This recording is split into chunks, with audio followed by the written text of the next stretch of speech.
தெய்வ வழிபாடு செய்திகள் வாசிப்பது கீதா. ராணிப்பேட்டை மாவட்டம் வாலாஜா வட்டம் அனந்தலை ஊராட்சியில் பிரசித்தி பெற்ற ஸ்ரீ உமாதேவி உடனுரை அனந்தநாதீஸ்வரர் கோயில் குடிநீர் வசதி, மின்சார வசதி கேட்டு கோரிக்கை. இந்த கோவிலுக்கு பல்வேறு பகுதிகளிலிருந்து பக்தர்களும் சிவனடியார்களும் வந்து செல்வது வழக்கம். அது மட்டுமல்லாமல் தொடர்ந்து 153வது வாரமாக சனிக்கிழமை தோறும் திருவாசகம் முற்றோதல் நிகழ்ச்சி நடைபெற்று வருகிறது. இந்த முற்றோதல் நிகழ்ச்சிக்கு சுமார் 500க்கும் மேற்பட்ட பக்தர்களும் சிவனடியார்களும் வந்த வண்ணம் உள்ளனர். அதனைத் தொடர்ந்து மாதத்தில் 2 பிரதோஷ பூஜைகள், கிருத்திகை, அமாவாசை, சஷ்டி, சதுர்த்தி போன்ற அனைத்து பூஜைகளும் நடைபெற்று வருகிறது. இந்த பிரசித்தி பெற்ற கோயில் பல்லாயிரம் ஆண்டுகளாக முன்னோர்களால் வழிபட்ட இந்த திருத்தலத்தில் தற்போது புனரமைக்கும் பணி நடைபெற்று வருகிறது.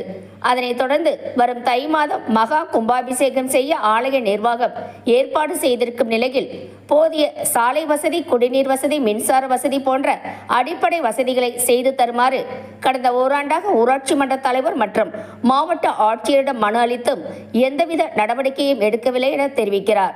ஆகையால் இந்த பிரசித்தி பெற்ற கோயில் மேலும் வளர்ச்சி அடைய அடிப்படை வசதிகளை ஊராட்சி மன்ற தலைவரும் மாவட்ட ஆட்சியரும் சட்டமன்ற உறுப்பினரும் மற்றும் அமைச்சரும் உடனடியாக நடவடிக்கை எடுக்க வேண்டும் என கோயில் ஸ்தாபகர் ரவி மற்றும் ஊர் பொதுமக்கள் கோரிக்கையாக வைத்துள்ளனர்.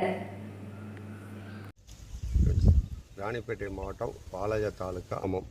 இந்த அனந்தலை கிராமத்திற்கு அனந்தநாதீஸ்வரர் கோயிலுக்கு ஒரு 500க்கும் மேற்பட்ட மக்கள் வருகிறார்கள். இந்த மலையில் வாரந்தோறும் சனிக்கிழமை தோறும் திருவாசக முற்றுதல் நடந்து கொண்டுள்ளது. 153வது வாரமாக நடைபெற்று கொண்டுள்ளது. இதனால் பக்தர்கள் வரும் சாலை ரொம்ப பழுதடைந்துள்ளதால் இந்த சாலையை சீரமைக்க மாவட்ட ஆட்சியரிடமும் ஊராட்சி மன்ற தலைவரிடம் மனு கொடுத்துள்ளோம்.